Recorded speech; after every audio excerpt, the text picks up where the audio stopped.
ચાર પાંખડા સંસારની ચાર ગતિ અને તેમાં આપણા આત્માનું પરિભ્રમણ સૂચવે છે.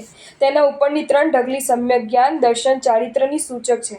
તેના ઉપર 45 લાખ યોજન લાંબી સ્ફટિક રત્નની શાશ્વતી સિદ્ધશિલાનું પ્રતીક છે. પણ તે બીજના ચંદ્રનું પ્રતીક નથી. તે આપણા હૃદયમાં રહેલી સિદ્ધિપદની પ્રાપ્તિને પરમ ઈચ્છાએ સૂચવનાર છે.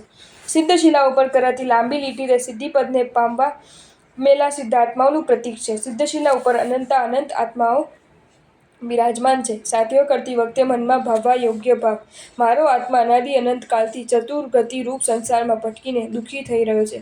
હવે દાન, શીલ, તપ, ભાવ એ 4 પ્રકારના ધર્મનો આદર કરી સમ્યક જ્ઞાન, દર્શન, ચારિત્ર્યની આરાધના પામી તેના વડે સંસારનો અંત લાવીને મારે મારા આત્માને સિદ્ધશિલા ઉપર સ્થાપન કરવો છે, મોક્ષ મેળવવો છે, અથવા સિદ્ધશિલા ઉપર મારા આત્માનો પણ વાસ હો ઇત્યાદિ શુભ ભાવો મનમાં ભાવવાના છે.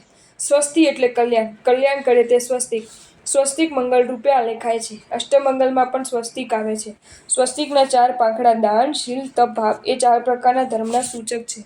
એ 4 પ્રકારના ધર્મનો આદર કરી રત્નત્રય પામી મોક્ષ પામો આવી ભાવના પણ ભાવી શકાય.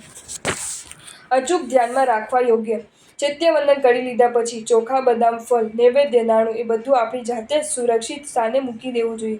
પાટલા કે ભંડાર ઉપર અક્ષતાથી રેઢું મૂકીને ચાલ્યા જવાથી ખરાબ કાળને કારણે ચોરાઈ જવાનો કે વિનાશ પામવાનો સંભવ છે.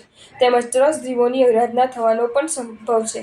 દેવદ્રવ્યોની વૃદ્ધિ કરવા સાથે તેની રક્ષા કરવાની અને જૈના પાળવાની પણ આપણી ફરજ છે. પાટલો કોઈના ઠેબે ન ચઢે તેમ એક બાજુ મૂકી દેવો જોઈએ.